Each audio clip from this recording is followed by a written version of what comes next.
In this section, we're going to talk about slurs. We're going to talk briefly about the principles of using slurs on the guitar. Slurs is the way we talk about going from one note to the next, kind of with a legato, smooth sound. So sometimes guitar players call them hammer-ons and pull-offs. If you're going up, you do a hammer-on. If you're going down, it's called a pull-off.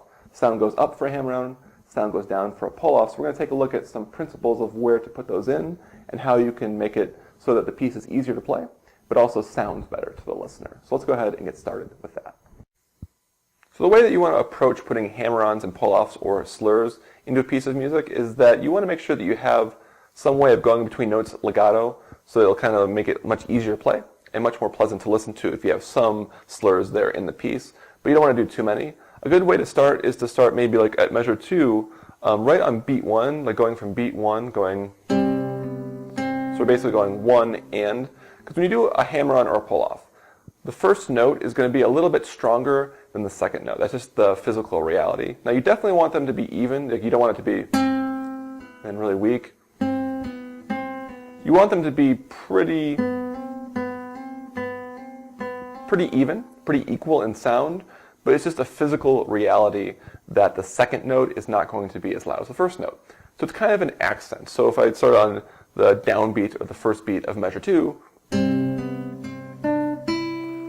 as opposed to, it just makes it kind of smoother. It gives it more of a kind of a running start, as opposed to it's a little flat that way. Kind of propels you forward, if that makes sense. So it's not a hard and fast rule. You just want to make sure that you're kind of going, just to start off with, to make sure you don't get in trouble. You're starting on the beat and going to the end. Now sometimes there's definitely cases where you're not going to do that. I'm not saying it's a hard and fast rule, or you can never do that. Another thing you want to make sure that you don't do is put too many in a row. So you don't want to do 2 in a row. I mean, there's nothing, once again, it's not a hard and fast rule, but generally you want to keep it safe, to play it safe. You want to kind of, most teachers would advise to having 1, just kind of per phrase, like you're not throwing too many in there. If I look at measure 9, for example, there I'm going across strings in that first phrase, so A, B, C, A. And here, it's a nice place to put one in because it kind of gets kind of choppy otherwise.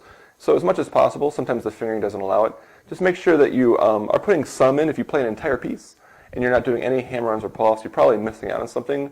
But you don't want to kind of turn into a thing where you're doing too many, where you're putting too many within a piece. So you want to make sure that you keep them nice and even, and then you want to kind of start, if you're like thinking of where to put one,